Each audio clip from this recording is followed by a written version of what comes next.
Let's kick off this shop update by starting you out by the trailer. I just pulled this trailer back here yesterday. It had been behind my shop because I wanted to clean it up from some runs that I had done. I had to deliver a bunch of steel that's going to be used in the construction of a bridge to this place, and it was a dirt road, gravel road. And the truck was full of mud. But anyways, that's not why I brought you out here. So let me insert a clip that I had previously shot in here. I'm out behind the trailer. What I just did is, I don't know what it is about trailers and license plate lights, but on my PJ trailer, they would burn out all the time. I probably had this new Diamond C trailer for not even a month, and the plate lights for the license plate burned out, both of them, both sides. Unbelievable. So, and the other thing is, what they did is they riveted them in. They didn't put connectors on the inside either, so you could unplug them or anything. So what I've done is put these two. I went to Napa and found these things. They work, but they were such a pain in the ass to wire in because the little wire that they have on it. It's like my strippers go down to 20 gauge is the smallest one, and this thing is smaller than 20 gauge. It stripped part of it, but you would have to screw around and get the rest of the insulation off because it was the wire was too small for the 20 gauge stripper. Anyways, I got it. They work. The reason I had to do it is I've got to get the trailer inspected. I actually kind of forgot to get the trailer inspected when I got it. But anyways, I've got to get it inspected, so I wanted to get that done. I'm going to plan on doing that next week. This is the intro to the shop update. Got some other things coming. Stay tuned. I've got a couple of things going on here as part of a shop update. If you guys remember, this is where that axle was. The front axle off of the haul truck was over here, parked over here in front of the drill press, and it was really hard to get to the drill press. You had to step over the axle. So the axle had the tires on, and what I'll do is you'll know, as I had said in a previous shop update, I was going to get rid of a bunch of stuff, the axles being part of it, just scrap it. And I pulled the tires off of it. I'll show you that. Before I scrapped the axles, I pulled the tire off the front axle. The tires were off of the rear axle. These boxes are over here. I got a couple of hose reels, air hose reels. One is just a standard hose reel, 3/8, and the other one is a 1/2 inch for the larger impacts. The 3/4 and 1 inch impacts, the 1/2 inch hose reel will be that. Now, it can be used for anything, actually. You can get an adapter. It's going to have a bigger chuck on the end of it for 3/4 and 1/2 inch impacts, but I can get an adapter chuck that will reduce it down and have a small hose that can come off of it so that you can use it as a standard air hose also. But I'm going to be mounting them up and redoing some of the airlines to supply them, leaving an outlet to supply the rest of the shop also. As you know, I've got the standard compressor that I had, which is small. I think it's only 16 CFM or something. But Well, let me take you over and show you. But anyways, the axle's gone out of here. And over here, the other axle, the rear axle was sitting over here. That's gone too. Got to get rid of some other stuff, but I'll talk about that in a minute. Let me take you over and show you the compressors. And here we are over to the compressors. The one that I've got is the Ingersoll Rand compressor, and probably people will note that some people will know that came from Tractor Supply. I bought that from Tractor Supply, and again, I think it's a 60-gallon tank, and it's either 14 or 16 CFM. This compressor, I got it at an auction. I think I only paid $200 for this thing or something like that. But what I'm going to do is manifold these two compressors together. This compressor isn't running. It's 220 volt, 3-phase, but I do not have the relay, the pressure adjusting switch is 110, and you need a relay to take the 110, well, take the 220, take it down to 110, run it through the relay, and then back to kick the 223 phase on and off. I actually called about one to a company. He took the information, never called me back, and it annoyed me at the time, and then I kind of forgot about it. But what I'm going to do is manifold them together right now, and that way, I think this is an 80-gallon tank on here. I'll manifold them together, and that way I'll have a bigger air reserve for the initial shot. I'm never, until I get this thing up and running, get a relay for it and get it up and running, I'm never going to have more than the 14 or 16, whatever it is, CFM that comes out of that compressor once I deplete it down to the kick-on point. Of course, I would be able to have it under the initial surge because there's more volume in the tanks, but once it gets down, then you only get that 14 or 16 CFM. But I need to get a relay for it, get that taken care of. Here are those tires that came off of the front axle of that the haul truck, the original front axle of it. They're 20R 11s or 12s. 20R, I don't remember. I don't.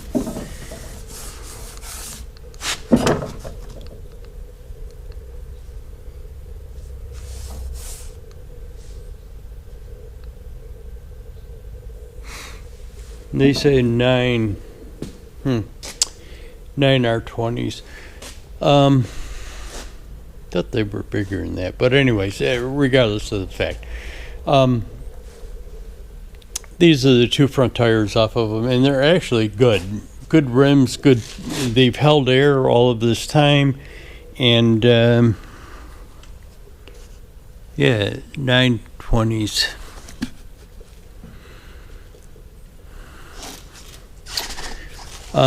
They've held air all of this time, so not weather checked, weather checked or cracked or anything. So they're good tires, good rims. I might throw them on eBay, see if I can sell them, or Craigslist or something like that. But anyways, those are the tires off of it. In here in the shop, I made a run yesterday. Had to go down to Pennsylvania, pick up more racking. But what I have been looking for is a set of air shocks or air bags for my new truck. And I was able to get them yesterday. Now, what I did is I went online and looked for them and found them what I was looking for on eTrailer. And then I have a local business that does aftermarket installations of lights, interior, any stuff like that. So I kind of go to them. I've gone to them in the past. When I bought the gooseneck hitch for this, I went to them, found it on eTrailer, and then went to them and asked them if they could match the price. And I did the same thing for these air shocks. Now, what the problem was is I went to eTrailer and found a set of shocks. And here again, so there's a whole bunch of different manufacturers. What I wanted was either Firestone or Goodyear. I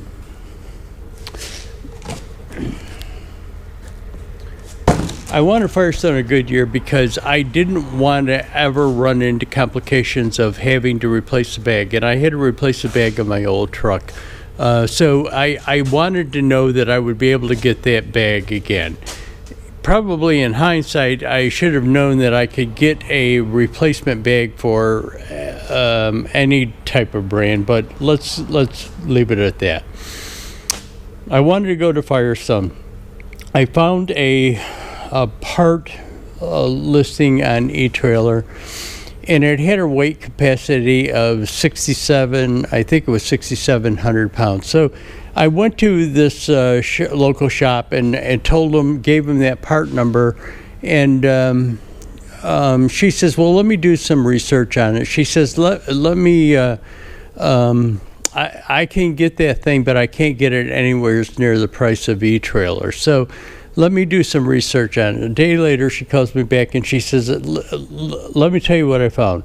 The part number that you gave me was for a four-wheel drive vehicle, but for a two-wheel drive vehicle, I can get this, but it's not listed for 6,700 anymore. It's listed for 5,700.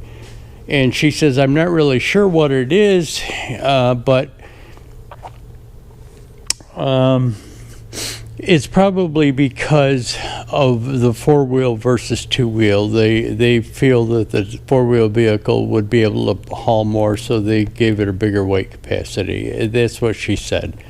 Kind of makes sense to me, but kind of makes sense as that's what an automotive engineer would come up with. Probably in high. So let me just say this. The airbags that I got on my original 2011 Dodge Ram were a lot bigger than these. So I think they had probably a bigger weight capacity. I don't remember the weight capacity if I ever knew it at the time. But it appears to me that the bags were bigger on that vehicle. Probably in hindsight, what happened is I actually got the bags off of for a four-wheel drive truck and put them on mine. Now, I would have liked to have the bigger airbags, the 6,700 pound capacity, but do I want to go out and spend that amount of money on something that might not fit? So I went with these, and I'm going to put them on. I don't think 1,000 pounds, 5,700 versus 6,700 is going to kill me. Not a plug for Tim Hortons coffee either. But anyways, that's what I'm going to be doing. So here is all of the stuff. What I've got to do is just pull off that bump stop up there, and it gets mounted onto the location where that existing bump stop is. Hopefully you can see that. Do you see that little circular depression in the side of this nut? Well, there's one on the other side too. Let me turn it around and show it to you.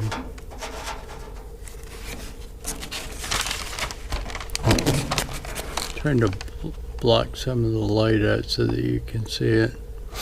Okay, these nuts came with this kit, and one of the things that I'm kind of aggravated about, they only provided one U-bolt for each side, because of the way the bracket is fit. It would be into the shock mount. So instead of redesigning the bracket to extend past the shock mount, but then there's the issue with the analog brake wire and the brake lines. But regardless, they only gave you one U-bolt, which would probably be suffice to hold it, because actually it's compressing down against the axle. The bracket is being compressed down against the axle by the airbag.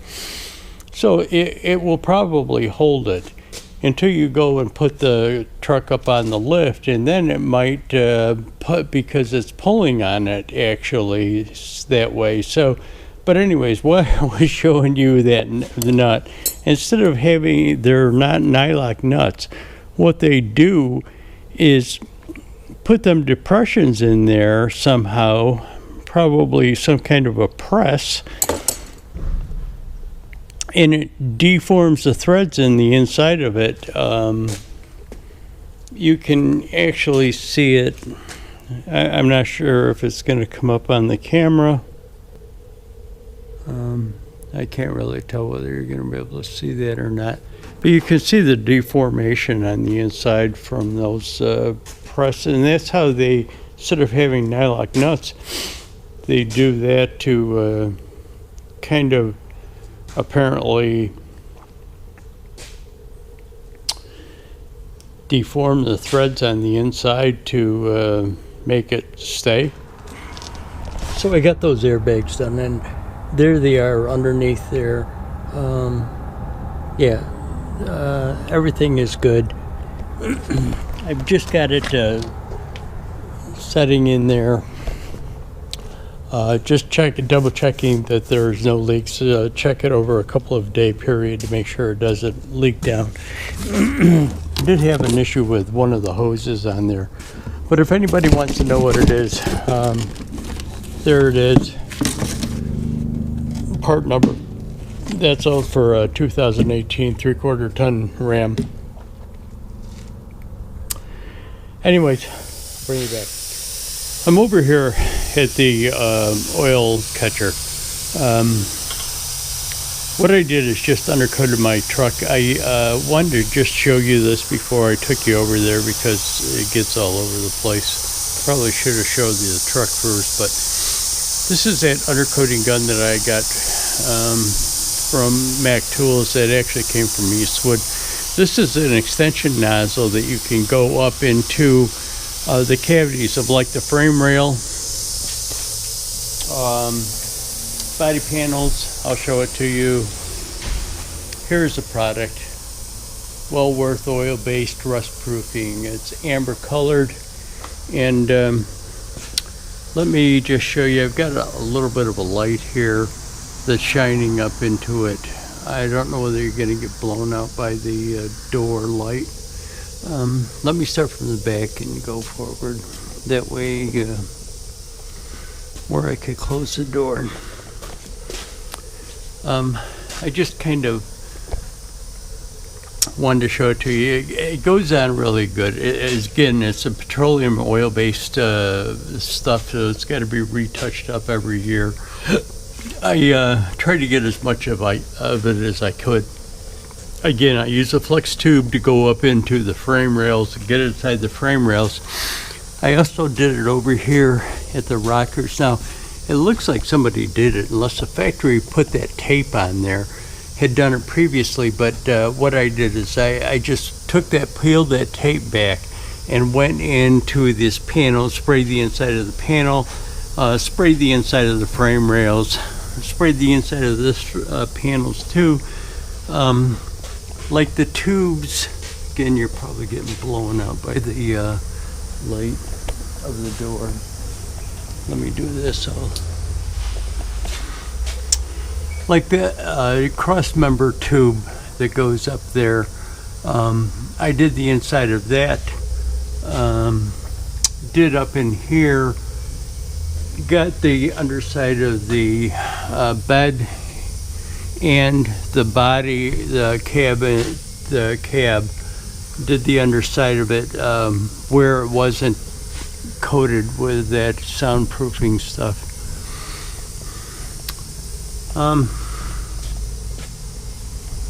Yeah, there it is.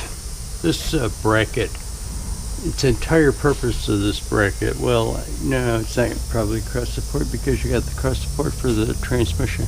The entire purpose of this bracket is for that depth tank, and I gotta tell you, I feel like taking the damn thing out. I mean, it's diluted, so it's so good. I think it's actually full of DEF fluid too. But anyways, okay, one last thing and I'm gonna let you go. I had ordered this glow shift gauge, and it happens to be an oil pressure gauge, to just kind of see what it would look like in the haul truck. Now, I'm not going to go with it in the haul truck, but I had this gauge. Glow shift gauges are fairly inexpensive compared to other people, Stuart Warner or anybody like that. So I had ordered it just to kind of sample it in there, thinking if I didn't use it in the haul truck, I could probably stick it in my truck or something. So I had it laying around. What I'm going to do, I've ordered a pillar mount for 3 gauges, and I've ordered 2 more gauges. So I've got oil.